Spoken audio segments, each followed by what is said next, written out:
Valérie Lemercier est l'une des invitées de Laurent Delahousse ce soir dans 20h30 le dimanche sur France 2. En pleine promotion de l'Arche de Noé, la grande actrice se dévoile dans un nouveau rôle bienveillant.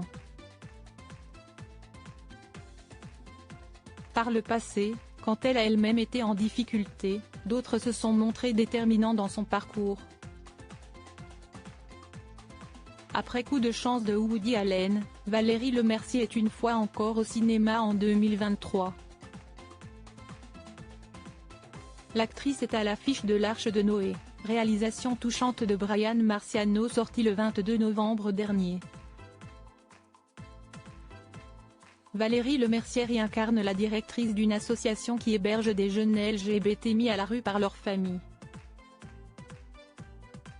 Outre cette actualité cinématographique, la comédienne, invitée ce soir de 20h30 le dimanche sur France 2, évoquera sans aucun doute avec Laurent Delahousse un autre projet de taille qui vient de lui être confié.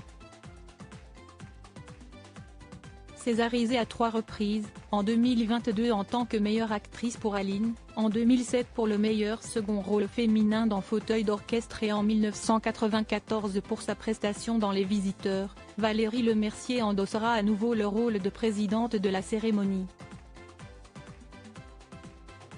La 49e édition est prévue le 23 février prochain. Si Valérie Lemercier reste au sommet de sa gloire, tout n'a pas toujours été facile pour elle. En novembre 2021, à l'occasion de la sortie d'Aline, TMC diffusait un portrait inédit de l'humoriste, actrice et réalisatrice, baptisé Singulière. Dans le documentaire, Valérie Lemercier était revenue sur cette année de sa vie passée en hôpital psychiatrique. Un séjour d'1 an à Sainte-Anne dont elle a été à l'origine comme elle racontait. Valérie Lemercier sauvée par la psychanalyse et la psychiatrie, la fille parisienne est heureuse, si esti peut être ce que j'ai voulu montrer mais pas forcément ce que je suis, déclarait l'actrice qui apparaît effectivement le plus souvent joyeuse et décalée devant les caméras et les photographes. La jeune femme qu'elle était quittait sa Normandie et la ferme de ses parents quand elle avait 18 ans et s'installait à Paris, des rêves plein la tête. Mais tout ne se passe pas comme prévu. Les petits boulots enchaînent à côté des cours de théâtre. Quand j'avais 23 ans, je ne vivais pas de mon art. C'était un moment difficile, où je me voyais être une femme au foyer qui pousse une poussette, qui fait des courses sans enfant dedans, racontait-elle dans Singulière. Si esti alors qu'elle a le courage de prendre une décision importante pour son avenir. À 23 ans, je suis allée à l'hôpital Sainte-Anne toute seule, avec ma valise, pour qu'on me prenne.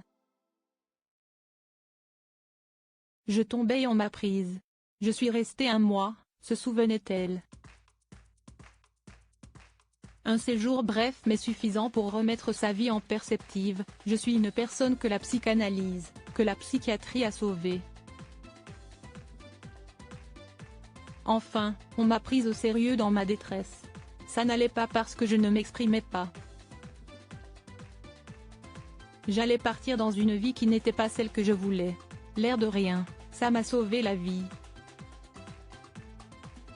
On m'a traité, on m'a soigné.